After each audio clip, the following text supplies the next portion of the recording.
Welcome to Successful Parenting, where we, Jackie Rue and Robin Choquette, share practical skills for families to build resilience and healthy connections. As practicing professionals and parents ourselves, we hope this podcast is a resource for parents to grow, reflect, and learn more about themselves and their children. Our approach is simple, tangible, and most importantly, we lead with compassion for the integrity of the families we serve. This podcast should not be taken as medical advice and is intended for informational purposes only. We love our work and we can't wait to watch families gain confidence and open themselves up to new ways of successful parenting. Hi, Jackie. Hey, Robin, how you doing? I am good. I can't believe I'm asking this. Do you want to tell us a joke to get us started today? Just no knock jokes. Okay, listeners, Jackie used to come in every day when we worked at the hospital, and she got on this, I don't know, for several weeks of coming in and telling us knock jokes. They were pretty, it's funny. They were jokes that the kiddos, the children I worked with would tell me, and they always cracked me up. And every day I had some, we would always start off our sessions sharing a joke, and I would be rolling. I mean, and some of them were pretty funny. I know I had some doozies, or every once in a while I would probably miss the punchline, but they were funny. I will certainly start us off. Our topic today is one that sometimes we talk about lightly, but it really does have an impact on the mental health of the families we work with. But not trying to make light of it, but I did hear a joke this week, and it really relates to what we're talking about today. And why do perfectionists not go scuba diving? Why, Jackie? Because they don't like to go under the sea. I actually do like that one.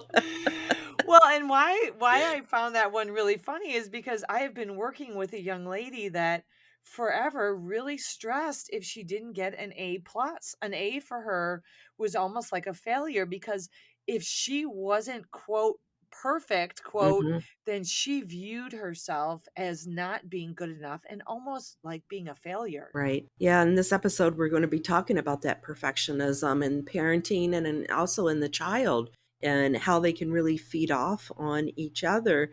And you're exactly right. And sometimes perfectionism, what I have found, Jackie, it's not always it has to be perfect. It can also be that other side of I can't tolerate failure based on what I think failure is. And as you said, the A plus, or for some people, it's simply an A. I have to have an A. And it's really interesting. A B is failure. So really kind of understanding perfectionism and what it looks like. It's that pretty rigid thinking pattern that you're going to see. Usually it's binary, right? It's this or that, all or nothing kind of thinking you'll see so often for people who are perfectionistic in the way they think about it. Yeah, absolutely, Robin. And I think if you're a parent that struggles, maybe, we even say type A or perfectionistic parent, we find that so often those parents can be very critical of themselves in their Hmm. parenting because they want to achieve perfection, but also really can be critical of their children, and sometimes not even realizing it through their responses.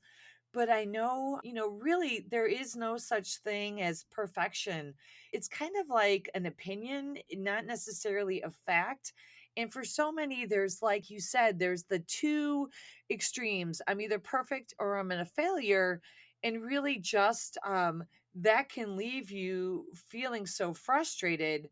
And the part where it is really critical that we mention is children that have perfectionistic tendencies are at a much higher rate for developing mental health issues, really things like depression, feelings of inadequacy, because they feel like if they can't achieve this level of perfection, which is really not realistic, then they're not good enough. And that leads to depression, anxiety, things like that. In fact, many of the schools I consult with really talk to me a lot about their students in like the high achieving or the gifted classrooms. And Hmm. they say that for many of those students, they feel this notion that they must be perfect because they're labeled bright or gifted, and how that really leads to those feelings of inadequacy. Yeah. Talking about those There are those characteristics that you're going to see often. Now, that inability, and what you've said, is to be able to tolerate outside of what their expectation is. That there is such a low tolerance for that. If I don't get what I expect or I perceive what is success, then I have a really hard time. I remember a family that I worked with. One of the first things that I had them to do was to really shorten the amount of time that the student was working on homework. I remember it brought a lot of anxiety up for the family, but the child did have a tendency to be perfectionist. And we really talked about how much time they were spending on homework. And then that was really difficult for the child, and not getting the sleep that they needed. One of those things that you will see is that there's a lot of time taking to complete tasks, because often there's rechecking, making sure that it's perfect. You also may see, your child coming back and seeking that reassurance and seeking, is this okay? Is this good?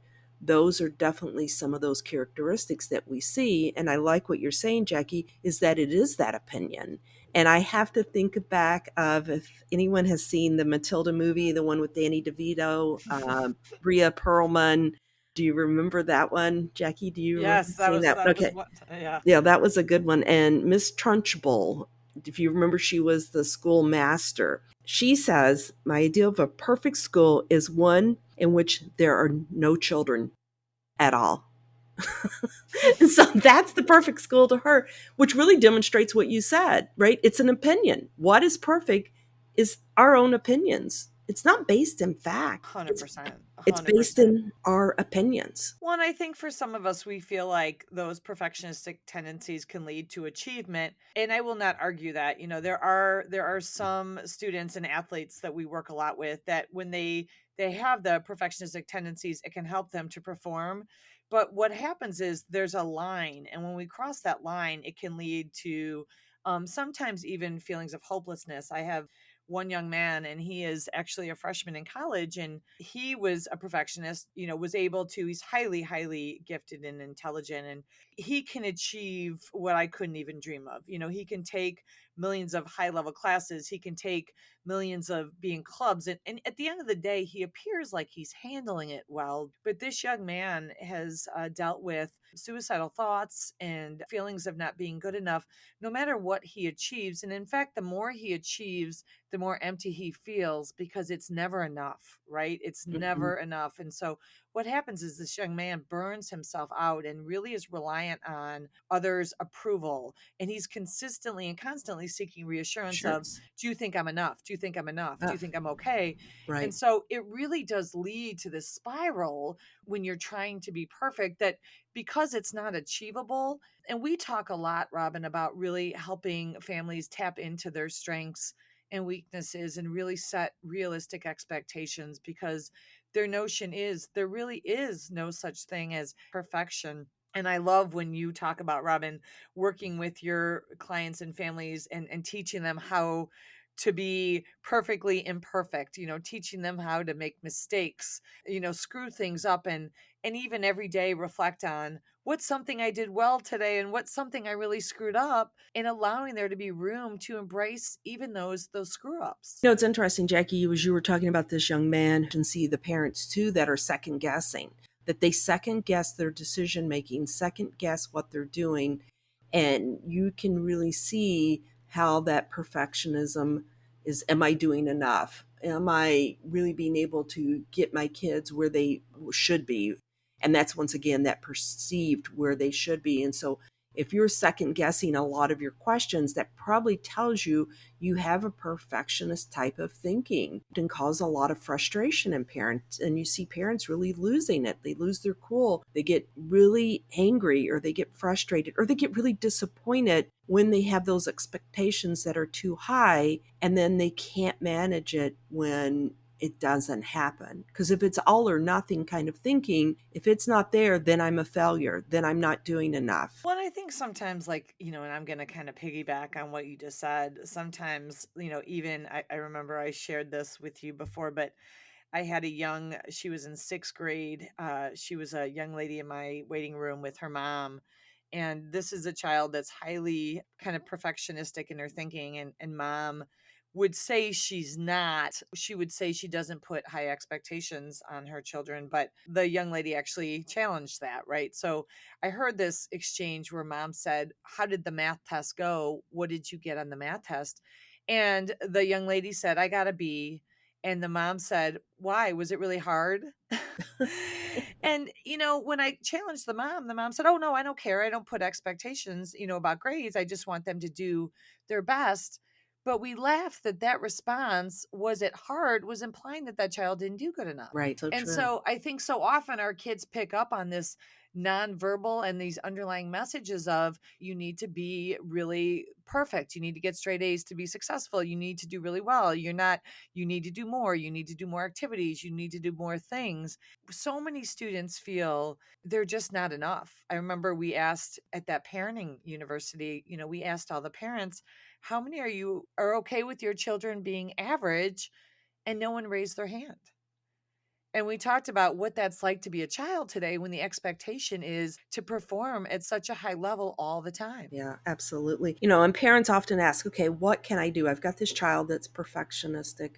What is it that I can do? Or they notice those things. And the first thing I talk about, which we talk often, and I feel like a broken record maybe, but it's just increasing the awareness about perfectionism. And if you have a kiddo that really wants to be at this elite level, wants to perform at a really high level, really embrace that, but talk about what the differences are between perfectionism and elite performance. Talking about those two things and helping the child to kind of pull it apart and what would it look like if I'm a perfectionist versus I'm just trying to achieve at a high level, and helping them having conversations, bringing it out into the open, talking about at an earlier age, if at all possible, about doing well versus being perfectionistic. Open that conversation up, I think, is so important. I don't think there's anything wrong if someone wants to perform at a high level. If that's their desire, their wish, let's embrace that. And I think most parents would. But do we have those conversations about perfectionism? Well, and I think too, and that's one thing that we challenge families to do.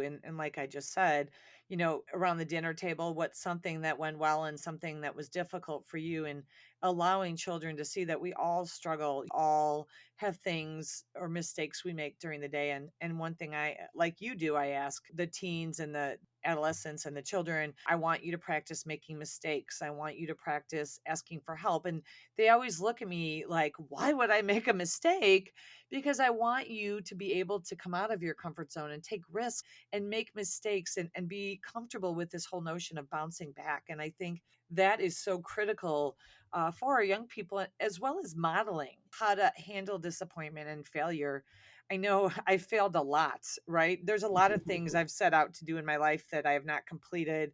And I keep coming back and trying a different way, but really modeling that we deal with disappointment as adults. We deal with failure. And so often I think we expect our children to be able to handle it all, but really helping them understand, helping them all is going to mean that along the way you make mistakes. And Mhm. you are not and I say this to kids all the time, you are not what you do, you are who you are. You are good enough for who you are today. You don't need to achieve to be good enough. You already are. And kids really like hearing that because Mhm. so often they feel their self worth is tied with their achievements. That is so true. Having that importance of understanding and talking about self compassion, forgiveness, acceptance of perceived failures, like openly having that I am more than what I achieve, and that self worth isn't about what I do. There are certain things that I'm going to place a higher priority on, and certain things I'm not. I'm just simply doing for fun. And having those conversations, I think, with the child and talking about your own.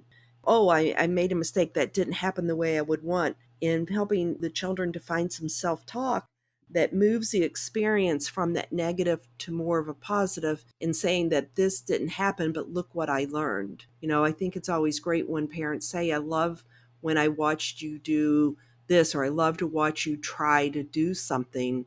And it's not always when they succeed. Praise when for the effort, which we talk a lot about that with growth mindset And if you've researched any of that, talking about the fixed mindset and the growth mindset, it's really kind of emphasizing when effort is made versus you're so smart, you're so great, you're so wonderful. I love that point. I love that because we talked a lot on episodes prior about, the children that hear you're so bright, how that puts so much pressure on them because they feel like they have to live up to these standards of perfection. And so we always challenge avoid the labels and really, normalizing that we all have strengths. Even talking about normalizing disappointment. I understand that you're feeling disappointed, but I'm really impressed with I love how you just said that. I love the effort, or I love how you tried something differently. Avoiding always asking, how did you do on the test? Who did you sit with at lunch? Avoiding all of the questions that really reflect outcomes and shifting a little bit to tell me about your day. And when the child's upset about something, wow, I'm really impressed with how you handle that. What would you do differently next time Hmm. versus, moving to, oh no, like you got to see what happens if you get a C. Many kids feel like if they don't do perfect, they're not going to be successful as adults. And we can laugh and say that's ridiculous. No one's ever asked me about the grades I got in school, or no one's ever asked me even what college I went to. It's interesting when you're a child or you're a parent of a child, we get so fixated on all of these things because we want our children to be successful that we forget that success really comes from taking risks and building confidence that you can struggle and work through it. And so I love how you just mentioned that, really modeling for our children how to be resilient. And I think one conversation that helps, I know, especially the older, adolescents, young adults, when I talk about this, we talk about the amount of time they spend worrying or thinking about, or the energy that they spend and worry about the mistake that they've made or possibly make, and how that interferes with them not being able to be successful. That energy could be spent more efficiently in achieving the things they want versus the worry, and helping them to be able to kind of release that and just be in the moment. That ties right into what you're talking about, Jackie, of really being okay and normalizing those feelings. 100%. And this is just a little small part of the conversation. There's really so much to this topic. What we really strive to do is helping children find their own levels to reach rather than these unrealistic levels of perfection. And so if you're listening and you can relate to this, we're going to be continuing to talk about this theme in some of our future podcasts because it is one that we're seeing more and more, along with Mhm. the talk about social media. We look on social media and different platforms, and everyone seems like they're perfect. And so often, we're going to be talking about that in future episodes too. It's really reminding ourselves as well as our children that we all know that's not realistic. Right, absolutely. Another great conversation. Yes. Well, I hope you have an amazing day, everyone out there. And Robin and I look forward to connecting with you on the next episode. Sounds great, Jackie. Thanks, everyone, Thanks. for joining us. Bye. Bye. Thank you for joining us, and make sure to subscribe and like us to catch our next episode, where we will take you on a journey to find new ways of successful parenting.